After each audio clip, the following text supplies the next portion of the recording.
So do you guys remember when Daredevil was announced to be coming to the MCU and how he was going to be introduced in She-Hulk of all shows? Now, I know how you guys feel about She-Hulk. You guys know how I feel about She-Hulk. She-Hulk was a show that I tried reviewing. I really did. I tried reviewing it.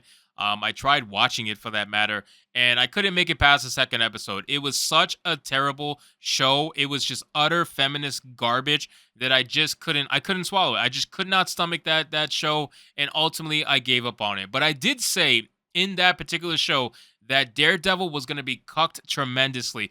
Daredevil was not going to be the Daredevil that you guys know from Netflix, and he sure as hell is not going to be anywhere near as badass as he was in Netflix. Now, with that being said, apparently the actor that plays Kingpin over at Daredevil, Vincent D'Onofrio, admits that Daredevil Born Again is going to be very, very different than the Netflix show. Now, again, this is something that we've known for a very, very long time. We all know this to be true.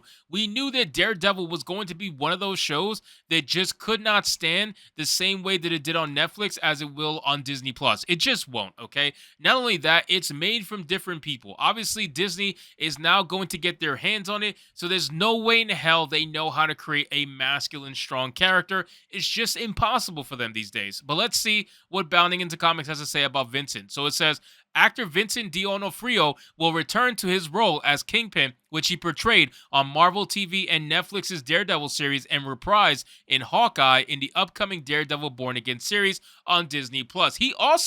Kingpin also got cucked by the freaking female Hawkeye. I don't remember her name. That goes to show how little I cared about Hawkeye, and I watched the whole thing, and I don't even care about who like his successor was supposed to be. You gave me a show called Hawkeye, and the entire show was about that girl. Actually, I just had to look up her name, Kate Bishop. I'm sorry. Kate Bishop, you made the entire show about Kate Bishop, literally, the entire show. Like, Hawkeye was a side character in his own show. And this is something that they've been doing with literally all their male led shows. It's crazy. Loki was taking a side burner to female Loki, ultimately, at the end of the day. Yeah, in the beginning, it was more about him. And then when she was introduced, forget about it. She was just everywhere in that entire thing. And she was the better Loki or whatever. And then in Hawkeye, he got sidelined for Kate Bishop. So there's that. And it happens in Star Wars too. Look at Kenobi. Kenobi got sidelined for Reva. So I just don't get why they even bother. Because ultimately they know that the male names are what's going to draw in the crowds, so they're hoping they can bait and switch people. That's what they're trying to do. But let's see what it more has to say. So it says, D'Onofrio recently spoke about the series, which he is currently filming, to Newsweek, revealing the series will be different from the Netflix series. He asserted, we've only just started shooting. I think we're a couple weeks in, and the show is going to be very, very different than the Netflix show. And it's so exciting because what we're doing is quite something. I think it's something that people are not going to expect, he elaborated, but always with these Marvel old comic stories that are being revisited and reinvented by us actors and the writers, the main thing to answer to is the fans. Well, if that's the case, why do you keep disappointing them?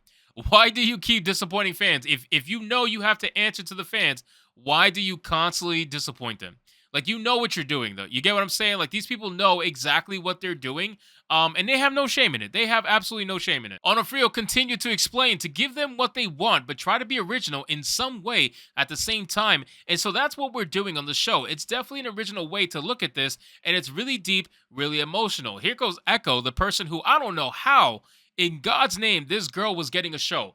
Nobody cared about Echo. Why is she getting a show? I don't even want to touch that. All I know is Echo and Ironheart are almost definitely going to get canceled. I can almost guarantee that because they've been delayed so many times and now they're delayed indefinitely. And I know they're cutting back at Disney. Don't be surprised if both those shows get canceled. So it says Onofrio went on to reveal that the series is already planned to have 2 seasons. He told the outlet, and by the second season, there are gigantic payoffs in the first season too, but I can't say much about that. But the fans are going to really get what they want. It's really quite cool to be doing it. I highly doubt that.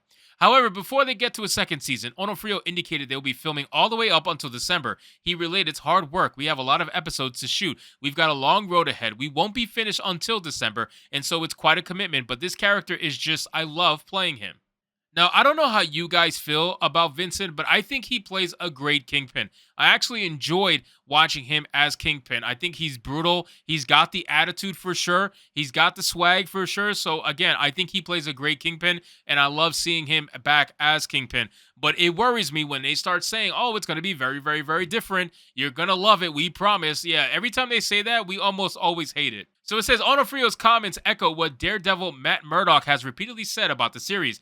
Back in 2022 at the D23 Expo in Anaheim, California, he told Extra TV, I don't know anything. I haven't seen a script. He went on to add, my feeling is based on the title Born Again, I think that the sense is it is a new beginning. It is going to be different. It is going to be tonally different. And that right there, tonally different, that's a big problem for me. Because the tone that was set in Daredevil was so fucking good, right? It was such a good tone overall. The show was fantastic because it set that tone. Now you're telling me it's going to be tonally different. And now you got to imagine it's going to be on Disney Plus. So it's not going to be what it was on Netflix for sure. In the sense of tone, it's just not going to be nowhere near the same. And that's what's disappointing the most. It says it's going to be new stories and new ideas. And like Kevin Feige said, it is a season 1. It is not season 4. So it's a whole new thing, which I think is the right way to go. If you are going to do it again, let's do it differently. Oh boy. He will later tell NME this has to be a reincarnation. It has to be different. Otherwise, why are we doing it? Cox also noted, my opinion is this character works best when he's geared towards a slightly more mature audience. My instinct is that on Disney Plus, it will be dark, but it probably won't be as gory, and that's gonna suck, man. That is gonna, oh God, I know it's coming. I know it's coming. You guys know it's coming too. I don't gotta explain it to you. You guys know exactly what they're gonna be doing. This show is not gonna be nowhere near as good as the Netflix one. It's unfortunate, but it's true.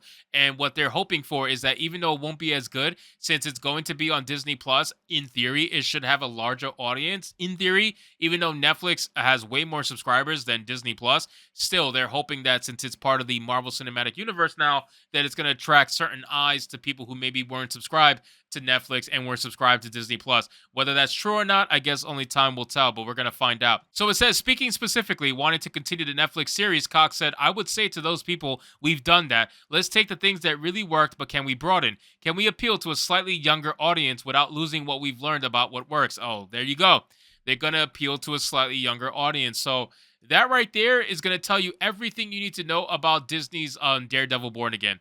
Just look at this. I can't even take it serious.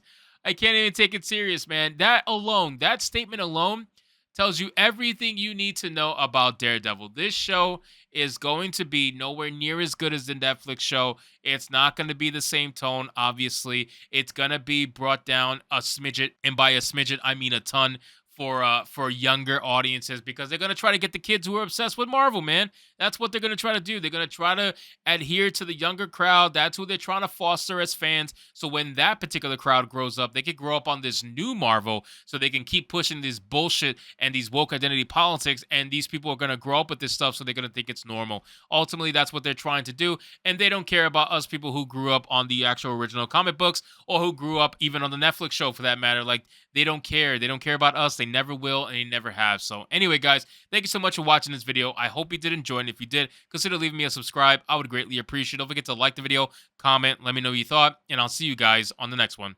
Hypnotic out.